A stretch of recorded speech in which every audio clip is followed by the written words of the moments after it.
പിതാവിൻ്റെയും പുത്രൻ്റെയും പരിശുദ്ധാത്മാവിൻ്റെയും നാമത്തിൽ ആമേൻ. എൻ്റെ പ്രിയപ്പെട്ടവരെ, ഇന്ന് ഫെബ്രുവരി 26 വ്യാഴാഴ്ച, അമ്മേ പരിശുദ്ധ അമ്മേ, അമ്മേ പരിശുദ്ധ ദൈവമാതാവേ, കൃപാസനത്തിലൂടെ ഞങ്ങൾക്കും ഞങ്ങളുടെ ദേശത്തിനും അമ്മ മധ്യസ്ഥം തേടി തന്ന എല്ലാ അനുഗ്രഹങ്ങൾക്കും കൃപകൾക്കും ഞങ്ങളിപ്പോൾ ഹൃദയം നിറഞ്ഞ നന്ദി പറയുന്നു. അമ്മേ പരിശുദ്ധമ്മേ ദൈവമാതാവേ, 2004 ഡിസംബർ 7 ഉച്ചകഴിഞ്ഞ് 2:30 കൃപാസനത്തിൽ സംഭവിച്ച അമ്മയുടെ പ്രത്യക്ഷപ്പെടലിനെ കുറിച്ച് തിരുസഭയ്ക്ക് സമർപ്പിച്ചിരിക്കുന്ന പഠനരേഖകളുടെ മേൽ സഭാത്മകമായ പഠനം ആരംഭിക്കുവാൻ ഞങ്ങൾ പ്രാർത്ഥിക്കുന്നു. അമ്മേ പരിശുദ്ധമേ, ഭൂസ്വർലോകങ്ങളുടെ രാജ്ഞിയായ അങ്ങേയ്ക്ക് ഭൗമസംരക്ഷണത്തിനായി പ്രപഞ്ചപ്രകൃതിയെ തന്നെ തിരുസഭ പ്രതിഷ്ഠിക്കുവാൻ ഈ പ്രത്യക്ഷീകരണം വഴി ഇടയാക്കണമേ. പരിശുദ്ധമേ, ജപമാല മാതാവേ, സകല കൃപാസനം പ്രാർത്ഥനയോടും ചേർത്ത് ഞങ്ങളിപ്പോൾ പ്രാർത്ഥിക്കുന്ന ഈ കുടുംബത്തിന്റെ പ്രത്യേക നിയോഗം പറ മക്കളെ.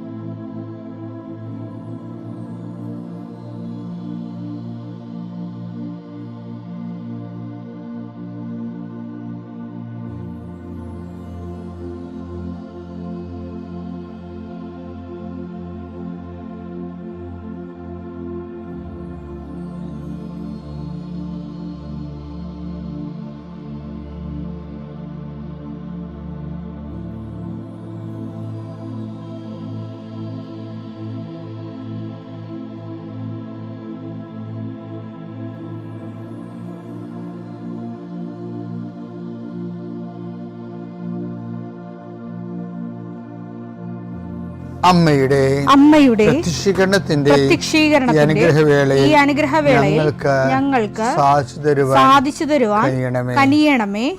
ആമേൻ. വിശ്വാസ പ്രമാണം. സർവശക്തനായ പിതാവും ആകാശത്തിന്റെയും ഭൂമിയുടെയും സൃഷ്ടാവുമായ ദൈവത്തിൽ ഞാൻ വിശ്വസിക്കുന്നു. അവിടുത്തെ ഏകപുത്രനും ഞങ്ങളുടെ കർത്താവുമായ ഈശോ മിശിഹായിലും ഞാൻ വിശ്വസിക്കുന്നു.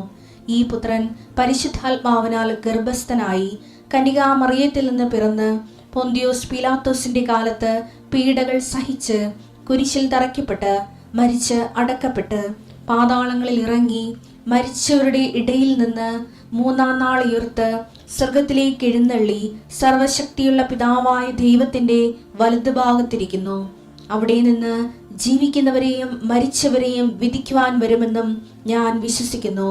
പരിശുദ്ധാത്മാവിലും ഞാൻ വിശ്വസിക്കുന്നു.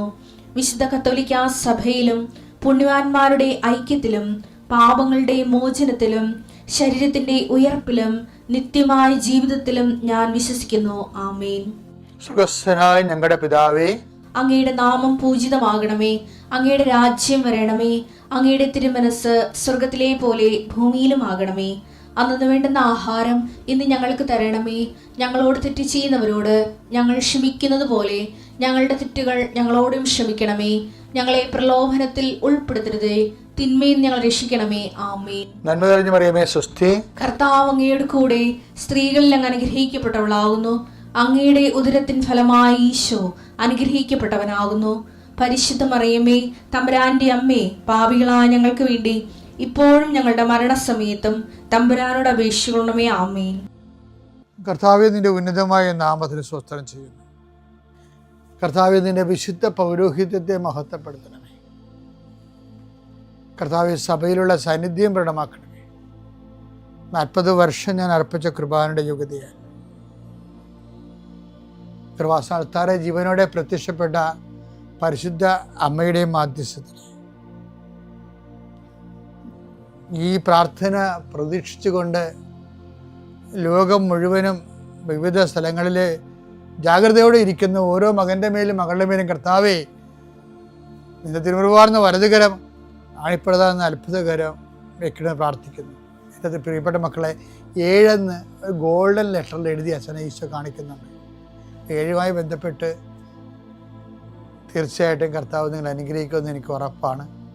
അപ്പോൾ 7 അനുഗ്രഹം കിട്ടിയാൽ ഇൻ്റർവ്യൂ ആകാം, ടെസ്റ്റ് ആകാം, ജോലിയാകാം, PR ആകാം, ഇനി എന്താണ് നിങ്ങൾ ഇത്രയും നാൾ ആശിച്ചിരുന്നത്, അതിനുള്ള തീരുമാനമാകാം, അതിൻ്റെ വിടുതലാകാം. എന്തായാലും നിങ്ങൾ സാക്ഷ്യം പറയണം. കർത്താവേ, ഇങ്ങനെ ഇതുപോലെ തന്നെ ഓരോരുത്തർക്കും കർത്താവ് അങ്ങ് സന്ദേശം കൊടുക്കണമെന്ന് പ്രാർത്ഥിക്കുന്നു.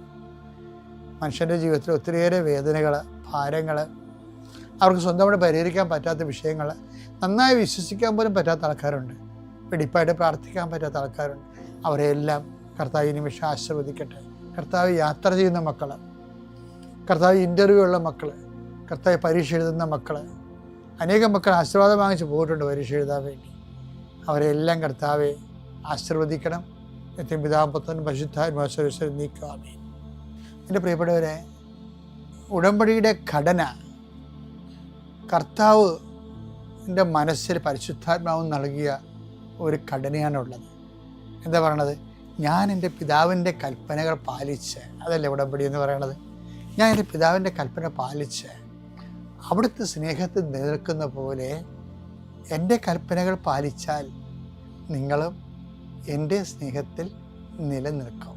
യോഹന്നാൻ 15:10 ഞാൻ എൻ്റെ പിതാവിൻ്റെ കൽപ്പനകൾ പാലിച്ച് അവിടുത്തെ സ്നേഹത്തിൽ നിലനിൽക്കുന്നത് പോലെ നിങ്ങൾ എൻ്റെ കൽപ്പനകൾ പാലിച്ചാൽ എൻ്റെ സ്നേഹത്തിൽ നിലനിൽക്കും. അപ്പം നിലനിൽക്കുക എന്നുള്ളത് ആണ് ആധ്യാത്മിക ജീവിതത്തിൻ്റെ ഏറ്റവും വലിയ ത്രെട്ടതാണ്, ഏറ്റവും വലിയ മുഖമുദ്രയും അതാണ്. നമുക്ക് പൊതുവെ വരുന്നൊരു വിഷയം എന്താ അറിയാമോ? ഈ ആഴ്ച ഭക്തി ഉണ്ടെങ്കിൽ അടുത്ത ആഴ്ച ഭക്തി ഉണ്ടാകത്തില്ല. അടുത്ത മാസം നമ്മൾ തീർത്ഥാടനത്തിനും പോകും, ലോകത്തിലുള്ള എല്ലാ മലയും കയറും, പുരുഷൻ്റെ വഴി നടത്തി ഇറങ്ങി വരികയും ചെയ്യും, കൃപയിൽ ജീവിക്കുകയും ചെയ്യും. നോൻപ് കഴിയുമ്പോൾ ഇല്ലേ, പുതു ഞായറാഴ്ചയും കഴിഞ്ഞ് കഴിഞ്ഞാൽ പിന്നെ മനുഷ്യൻ പിന്നെ ഗ്രാഫ്, ആധ്യാത്മിക ഗ്രാഫ് താഴെ പോകും. ചിലപ്പോൾ ഗ്യാപ്പും വരും. നിങ്ങൾ ഒരു മല കയറണ നല്ലതല്ലേ, ഞാനും കയറുന്ന ആളാണ്. പക്ഷേ ഒരു മലയും കയറിയില്ലെങ്കിലും ശ്രദ്ധിക്കേണ്ട ഒരു കാര്യം എന്ന് അറിയാമോ? ദൈവ ആ മനുഷ്യ ബന്ധത്തിൽ ഗ്യാപ്പ് വരാതിരിക്കാൻ നോക്കണം. എന്താ ഈശോ പറയണത്? നിലനിൽക്കണം എന്ന് പറഞ്ഞ വാക്കതാണ് 15:10. എന്താണ്?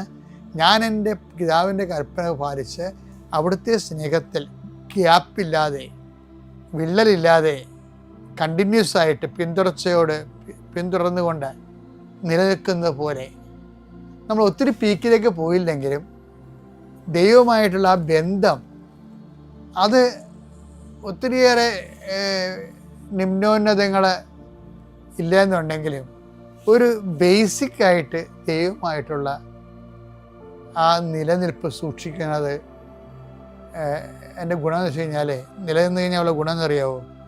ഞാൻ എൻ്റെ പിതാവിൻ്റെ കൽപ്പനകൾ പാലിച്ച് അവിടുത്തെ സ്നേഹം നിലനിൽക്കുന്ന പോലെ എൻ്റെ കൽപ്പന പാലിച്ചാൽ നിങ്ങൾ എൻ്റെ സ്നേഹത്തിൽ നിലനിൽക്കും. അങ്ങനെ കണ്ടിന്യൂഷനായിട്ട് നിലനിന്ന് കഴിഞ്ഞാൽ ഉണ്ടാകുന്ന ഉടമ്പടിയുടെ ഗുണവധാനം. ഉടമ്പടി നിങ്ങളുടെ കണ്ടിന്യൂറ്റി ഉറപ്പ് വരുത്തും. കണ്ടിന്യൂറ്റി ഇല്ലേ, തുടർച്ച ഉറപ്പ് വരുത്തും. കാര്യം എന്താണ്? അതിൻ്റെ ചുറ്റവട്ടങ്ങളും ആചാര അനുഷ്ഠാന ക്രമങ്ങളും സുവിശേഷ സാക്ഷ്യങ്ങളും എല്ലാം കണ്ടിന്യൂസ് ആയിട്ട് പോകുന്ന കാര്യങ്ങളായതുകൊണ്ട് അത് ഉറപ്പ് വരുത്തുമ്പോൾ എന്ത് സംഭവിക്കും? 15:7 സംഭവിക്കും.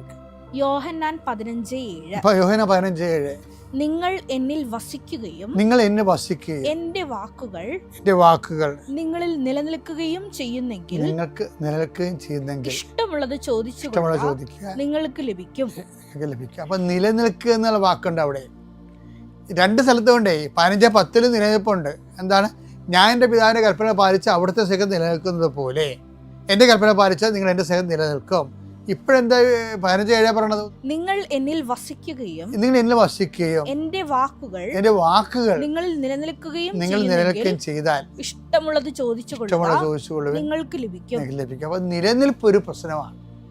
ഗ്യാപ്പ് ഉണ്ടാകരുത്. അതുകൊണ്ടാണ് ഉടമ്പടി ഗ്യാപ്പ് ഉണ്ടായിക്കഴിഞ്ഞാൽ പിന്നെ ഞാൻ പോലും ആൾക്കാരെ കാണത്തില്ല. എന്താ കാര്യം? അതായത് ഒരു ഉടമ്പടിയിലല്ല. ഉടമ്പടിയിലാണെങ്കിൽ അവരെ കാണാൻ എളുപ്പമാണ്. നമുക്ക് ചുമ്മാ കാര്യങ്ങൾ കേട്ട് കർത്താവിൻ്റെ നാമത്തിൽ പ്രാർത്ഥിച്ച് മതാന മധ്യസ്ഥ വെച്ച് കഴിഞ്ഞപ്പോൾ തന്നെ വിഷയം ശരിയാകും. പക്ഷെ അവർ ഉടമ്പടിയിലല്ലെങ്കിലോ, കാര്യം ഉടമ്പടി പ്രകാരം ജീവിക്കുമ്പോഴാണ് നിങ്ങൾ എൻ്റെ വാക്ക് കേൾക്കുകയും ഞാൻ നിങ്ങളെ വസിക്കുകയും ചെയ്യുന്നെങ്കിൽ ഇഷ്ടമുള്ള ചോദിക്കാൻ പറഞ്ഞു. അപ്പോൾ നമുക്ക് പ്രശ്നമൊന്നുമില്ല, പ്രാർത്ഥനയ്ക്ക് തടസ്സമില്ല, ഇഷ്ടമുള്ള നമുക്ക് ചോദിക്കാം. പക്ഷേ ഗ്യാപ്പ് ഉണ്ടാകരുത്. അത് പ്രത്യേകം ശ്രദ്ധിക്കണമെന്ന് ഈ സമയം നോമ്പ് കാലത്ത് പ്രത്യേകം ഓർപ്പിക്കുകയാണ്. പിതാവിൻ്റെയും പുത്രൻ്റെയും പരിശുദ്ധാത്മാവിൻ്റെയും നാമം.